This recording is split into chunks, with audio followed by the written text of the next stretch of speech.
Ever opened an old project and thought, wait, which is the final one again? Yeah, we've all been there. Messy file storage causes more problems than bad edits ever do. Hey everybody, Julian here, and believe me, after 10 years of video editing and managing projects, I've learned this the hard way. Alright, so tip number 1, separate source files and exports. Now, every video project really has only 2 types of files. You've got your source files and the final exports. Source files are everything that you bring into the editor. So your raw footage, your audio, your music, your graphics, so basically all the ingredients. Exports, on the other hand, are the finished videos that will be published. And I see a lot of beginners who mix these two up, and I'm not gonna lie, I did that too. I would export a video and just drop it back into the same folder as the footage. And a few months later, I would think, wait, what was the final edited version again? Because it was lost in the middle of all of the raw files. So here's the rule that I follow now. Once a file is exported, it lives in the export folder. No matter how many versions I export, it never goes back into the source file. Never, ever. Just separating these two already removes a lot of confusion later on. Tip number 2, one project is one folder. Every video deserves its own main folder. I used to keep multiple projects inside of one big YouTube folder, or worse, one general client work folder. And every time I needed something, I had to dig through unrelated files. So now I make a separate folder for every single video, no sharing or dumping everything together. The idea is very simple. If I right-click that folder and zip it, everything should still work. No missing footage or broken links.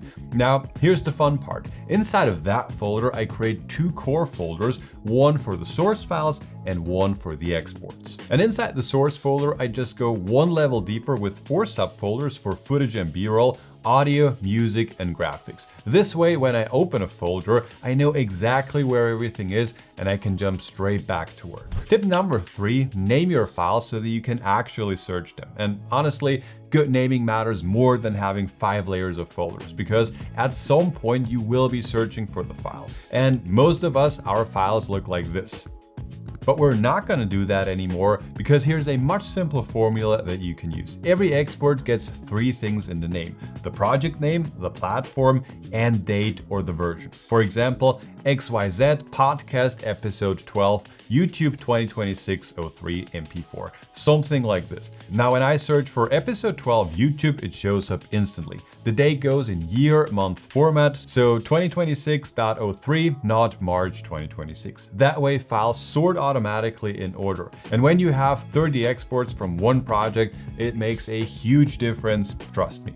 All right, but before we wrap up, let me give you a little bonus tip. Store your files in 2 different places. Editing speed and file safety are 2 completely different things, but equally as important. When you're actively editing, your project should live on a fast local drive, ideally an SSD, because it gives you smooth playback, faster scrubbing, and overall just quicker exports. But here's the thing, hard drives can fail, laptop crashes, and coffee gets spilled over. That happens. And when that happens, if your only copy lives on that device, well, guess what? It is gone. And that's why cloud storage matters so much. It protects you from accidents like these and lets you access your files anywhere. And when it comes to cloud options, Google Drive is great for easy sharing and collaboration, and that's what I personally use as well. Dropbox has a very reliable syncing, especially for teams, but it falls a bit more on the pricier side. OneDrive works really well if you are in the Microsoft ecosystem, and similarly, iCloud is seamless if you're fully in the Apple ecosystem, but it is less flexible cross-platform.